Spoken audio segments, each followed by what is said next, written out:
هلا حبايبي، شلونكم؟ شو اخباركم؟ طبعا اليوم كلش مشغوله.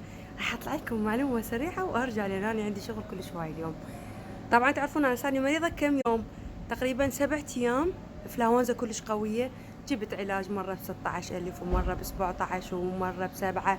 ما فات نهائيا. القحه كانت كلش قويه عندي. فينكم اليوم شو استخدمت؟ ومن الصبح لسه ما قاحة. وهذا معجزة خلال هاي ال7 أيام اللي مرن. سمعت مرة معلومة من أخ، والله حتى نسيت اسمه أو شيء، أو الكاونت مالته.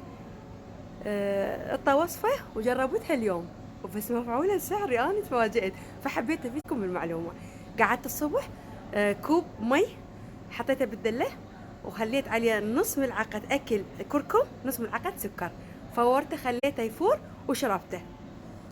حسيت انه فشي فرغ هنا والرئتين كلش تنفست بشكل مريح، والقحة ما رجعت. جربوها، الخلطة كلش